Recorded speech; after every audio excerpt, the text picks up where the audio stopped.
What's up, YouTube? It's your boy D Brooks coming with another video. Today I'm going to be removing the engine out of this 1500 Chevy Silverado. It has the 5.3. The goal is to put this engine in the Delta.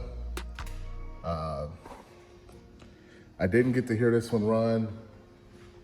I did crank it. It sounded healthy when I crunk it up. There's a couple things going on with this truck with the ignition and the fuel switch to the fuel pump or whatever. So I didn't get a chance to go ahead and deal with that. I don't have time, but the engine looks healthy. It smells healthy. I'm gonna go ahead and pull it. And once I get it out, maybe I'll go ahead and just start it on the stand or whatever. So, but yeah, planning on putting it in this Delta. So I got a couple things to do here. I gotta pull this engine out and I gotta pull this one out. I'm gonna start off with pulling the truck engine first. Basically, I gotta get this truck out of here. It's taking up space. So the first thing I need to do is get the engine out, transmission out, and then I'll put it up for part out. So people can come get parts off of it, things that they might need or want, and then I'll eventually just scrap it. So I also have a transmission for the Delta right here. It's a TH350. There's a converter for it. So the Delta originally came with a TH250, I believe, which is a weaker version of the 350. And it's exactly the same dimensions. So I shouldn't have to change my drive shaft length or my cross member for that part. I will be putting the 1-inch setback engine mounts in, Chevy clamshells. I'll probably use S10 shorty headers. If I can use the truck manifolds, I may use the truck manifolds. I plan on keeping AC, saving my AC box. Those are all the things I want to do this time around that I did not do with the Regal. So this is the Regal. It's a 5.3. It does run. I have to get this out of the garage. It's taking up too much space. So, and also need to pull the engine out of the other Chevy behind it. So I will be posting videos as the updates come. Feel free to comment, like, and subscribe. I will be trying to put all these in one playlist, so you guys can follow the build from top to bottom. But yeah, this is the donor vehicle. As you can see, I had to pull it with the other truck. The other truck has a 4.8.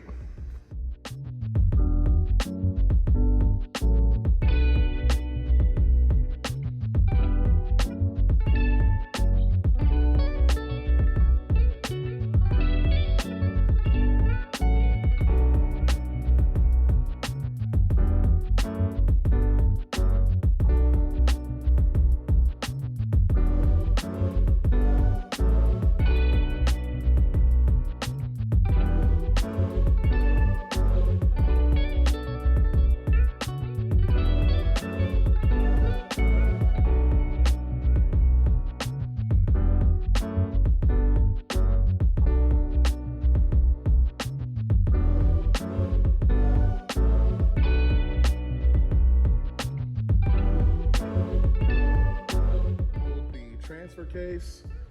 These 4-wheel drive trucks, they're a little bit tougher to pull the LS swap out of them because you literally have to pull the transfer case out before you can pull the transmission. Well, now that that is out, I can go ahead and pull the trans and the engine out together. I just gotta go ahead and take these 3 bolts out up here on the engine mount. Right here, there's one of the bolts, and there's another one right there. You have to pull the drive shafts out, which I already did that. And then basically There's the cross member. It should be pretty much straightforward from here. So disconnected the old fuel lines, which they were already disconnected, but they're still like mounted onto the trans and everything else. So went ahead and hacked those off and then unhooked the harness from the body harness and everything like that. I'm gonna go ahead and take these fuel lines, which the guy I bought this from, he replaced them. I'm gonna try to reuse those. These are the nylon style with the quick connect. So it's ran like all the way from there, all the way back to like right here. And I'm gonna use this filter. I probably won't use this part, but I am gonna try to use most of this fuel line. I'm gonna go ahead and grab that.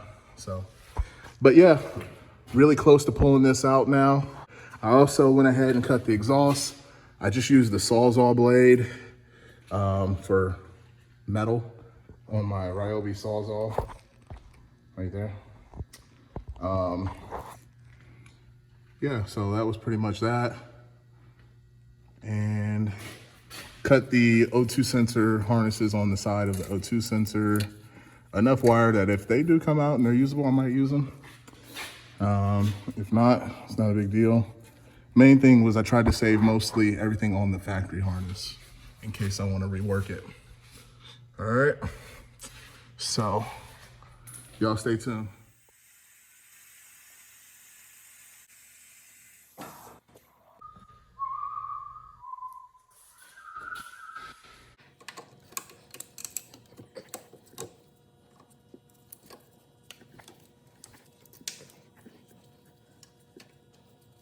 All I gotta do is I'm gonna go ahead and bolt my hoist up to the engine and pull the engine out. I'm hoping that's all I got left to do. I gotta go ahead and disconnect the harness. I forgot about that. I gotta disconnect the harness from the actual, or the PCM, whatever you wanna call it, the computer. I got it disconnected from the body and the fuse box here. I did save the fuse box. Power steering line is disconnected. Like I told you before, I do want to come back maybe tomorrow or later this week. I want to disconnect this other fuel line. Like I said, I want to reuse most of those fuel lines that they had in here because it was the flexible nylon stuff, and you know, why not? And then basically that's pretty much it. And then it's just time to pull it out after that, I guess. So I don't know if I'm gonna remove the intake and pull it off that way, or like, you know, hook like a chain up here in the front and do it that way.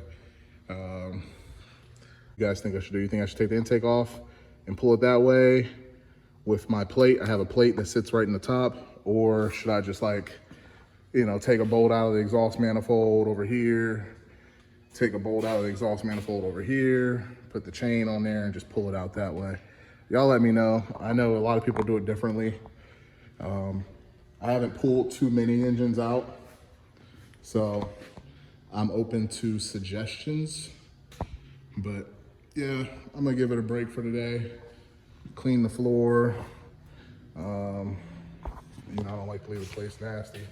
So yeah, clean the floor, and yeah, I'm gonna get back to it maybe tomorrow. All right, guys, so I was able to go ahead and get the engine out. I did it on YouTube Live, so I wasn't able to record it. But if you go back to one of my live streams, maybe a couple months back, you'll be able to see that I pulled this on YouTube Live. But yeah, it wasn't too bad.